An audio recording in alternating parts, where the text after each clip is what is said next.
What's up, everyone? Welcome back to Miami Miles. My name's Mickey. In today's episode, look at that, DeMan Motorsports, baby. I can't believe that I'm here. I decided to take the flight up from Miami to see how well my GT3 is doing.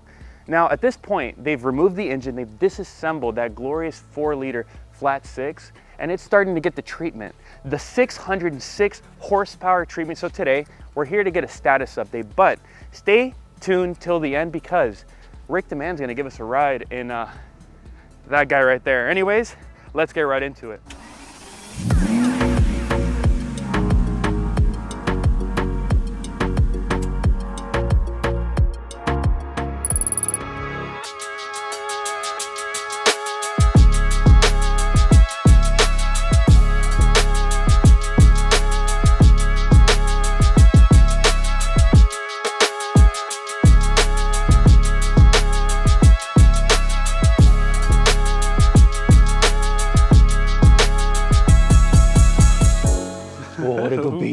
All right, so here we are in the showroom with Maddie, Director of Marketing here at DeMan. Maddie, what's up, man? What's up? Glad you made the trip up. Thank you for having us, man. My pleasure. So talk to us. I mean, tell us about where we are, what it is that you guys do. So we are here at DeMan Motorsports in Blauvelt, New York. We are a Porsche exclusive facility. Our, I would say, current claim to fame is the 4.5 liter motor, probably best known in Cayman GT4s. But also 911s, GT3s, like we're doing for this gentleman right here. That's right, baby. 606 horsepower. All right, let's go see the car. I haven't seen it. I've been like super anxious on that flight. All right, let's step into the workshop. Wow.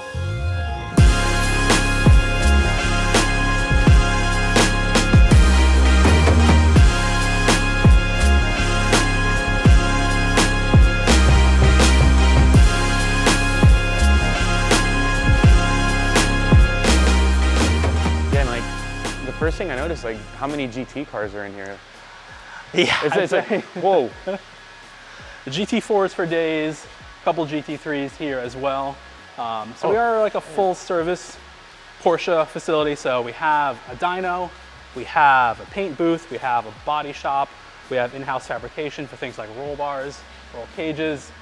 We really do everything here. Yeah, so you guys do paint as well? Paint as well, yeah. And you can paint the cars any color that Porsche makes? Yeah, we can. Yeah, we have full. So that's the paint booth over in the corner. What? So we can really do it all. It's really one-stop shopping. And you guys do race cars as well, the club sport we cars, do, right? yeah. We probably built our reputation and our name doing race cars. So anything from older 914s back in the day to air-cooled 911s. Currently, I would say Caymans are probably our specialty. Okay. So we do campaign a number of club sports. We still have a number of cars that we had built from street cars, like that guy hanging up over there. We definitely have a number of customers who run locally and nationally. So Lime Rock, Monticello Motorsports Club, we're definitely still out there on the track proving our product. And you do the 4.5 liter upgrade on all of these? Correct, yeah. A ton of the cars here are 4.5s. 981 generation GT4s were probably the most common. We've expanded that program now to anything 718 with a 4 liter. And what we've been expanding out to now, which not a lot of people know about, is 911s, specifically GT3s. Is that my car? There she is, safe and sound. Guys, I don't even want to get close to it. Oh my goodness. No way. What? So a little different than when it left you, but I would say it's gonna be better. So Maddie, what's the process for this car? I send it to you guys, and then what happens?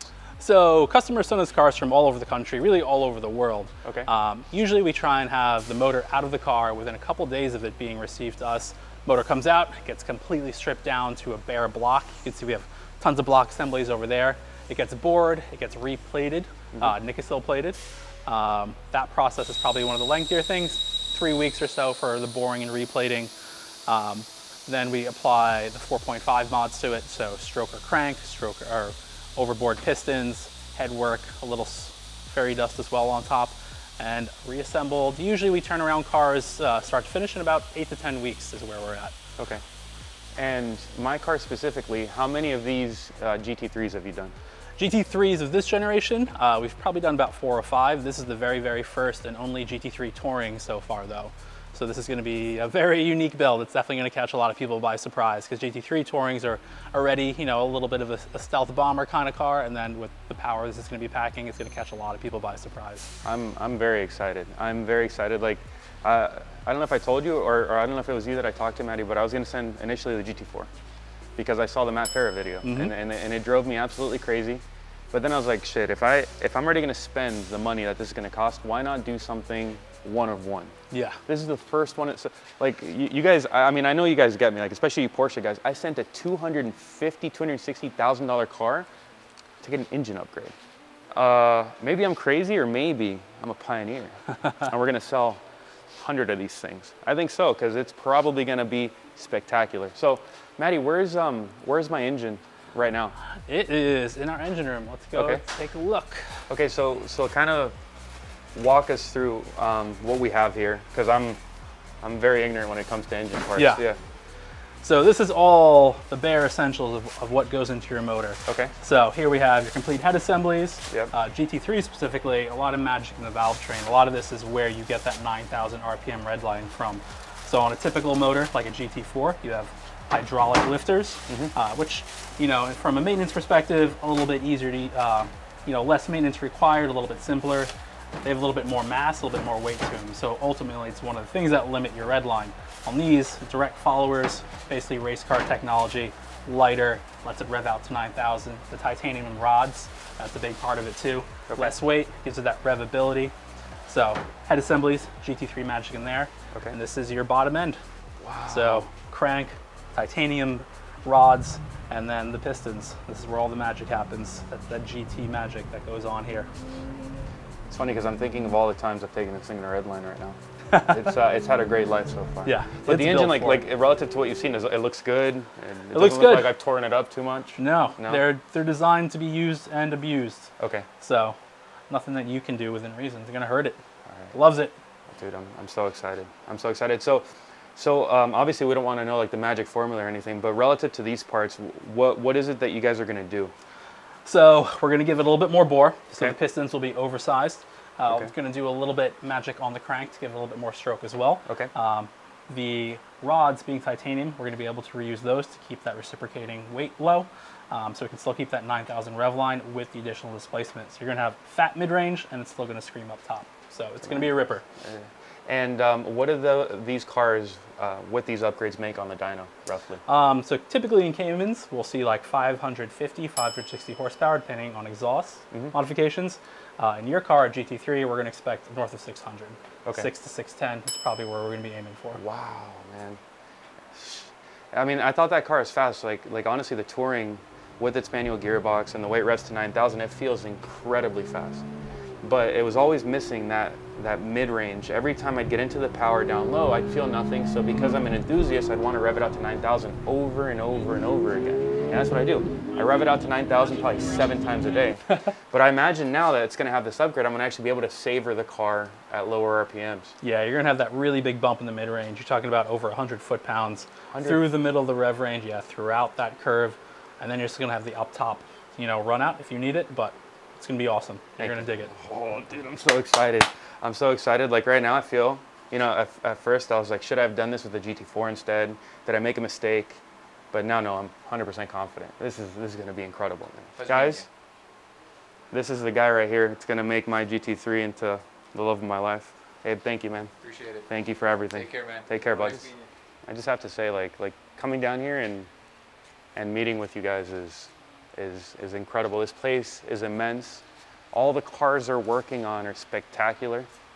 Like it just gives me so much more excitement for what comes next with that thing. Like it sucks to see it like this, but it's like it's getting a heart transplant, and the heart that's going to go into it is, going to give me all of the very special sensations that we love so much on this channel. This First off, I've missed this thing like crazy for the last, what has it been, like month and a half since I I'd say sent it about up? that. It's been here. Yep. And I've missed it like crazy, and I don't know when it's coming back. Can you give me like a rough estimate? Is Now that the block is out, I'd say we'll probably get the block back in like 2 to 3 weeks. Okay. And usually try and get them assembled within a week from that. And obviously we're going to do the initial break-in on it. We want to do some street driving on it before handing you the keys over to you for final break-in, just to make sure everything is as it should. So. And then the final break-in is 500 or 1,000?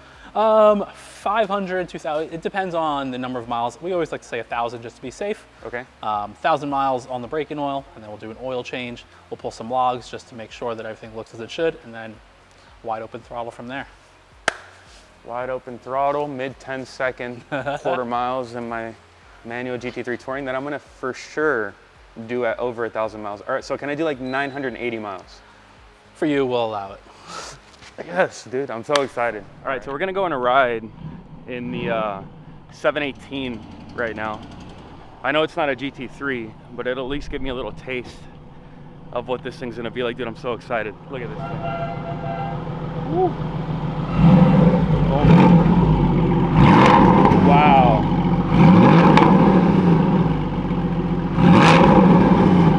This is like, I don't know, for me, it's like first I get to ride around with you. Mm-hmm. And this is like legendary, man. So thank you. Thank you, legendary.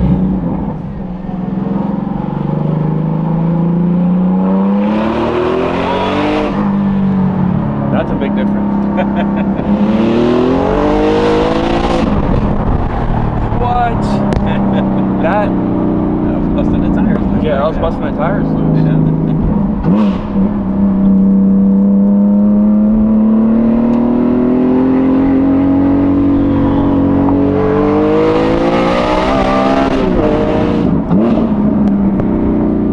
Yeah. You know, I was terrified I made the wrong decision. This is not the wrong decision. No, so you change the way you drive it. Like, I'm gonna bring this down to like 2,500 RPM. Okay. Third gear. Look at this. Just touching the throttle. Squeeze into it a little bit. There it is, right there. That is huge. Torque. That is huge. Yeah. Torque. This is a completely different car. It's like a V8 with a GT3 motor on top. We haven't even screamed it yet. We haven't even gotten to 7,800 RPM.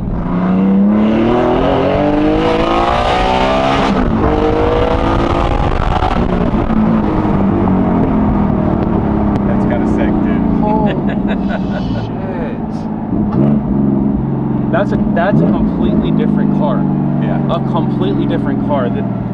This is nothing to do with the stock 718. Nothing. And did you feel how it just doesn't stop? It doesn't go through a power band. It doesn't go like it just goes whop all the way out to 8,000 RPM, just flat, straight out, and I could just feel the acceleration through your body. That was just a touch of the throttle, man. The tiniest touch of the throttle. Look, I'm not being dramatic at all. Like, you guys have seen me drive a bunch of cars on this channel, especially these. This is in a different stratosphere from even my GT3 stock. Unbelievable.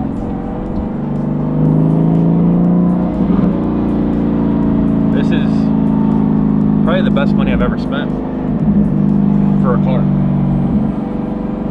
Because I sent it here because it wouldn't give me the same feeling in the pit of my stomach that my 765LT gives me. Right. This does. This does. Torque always does. Yeah. That's what it was missing. You had to rev it out to 9 all the time. Thank you, man. Thank you for the ride. All right, everyone, so that concludes our visit here to DeMan. What a day. We got to come, go through the shop with Maddie. Rick gave us a ride in that 718, and it absolutely blew my mind. The levels of performance, fizz, sensations, thrills, and I'm not being superfluous, I'm not being exaggerative. That car is out of this world. Now imagine adding 60 wheel horsepower and about 100 pound-feet of torque to the wheels, even to that. Dude, I think this car may be a top competitor to my 765LT in terms of performance, feel, sensations. I can't wait to do it. I can't wait to compare this against everything, and I can't wait to show you my impressions when I get into this thing for the first time, break it in and take it to 9,000. I'm gonna have a very rock hard situation going on. Anyways, guys, if you enjoyed that video, and if you wanna see more GT3 Touring DeMan content, go down below. Give me a subscribe, give me a like or a dislike, but hopefully a like, and yeah, look forward to seeing you next video. Take care.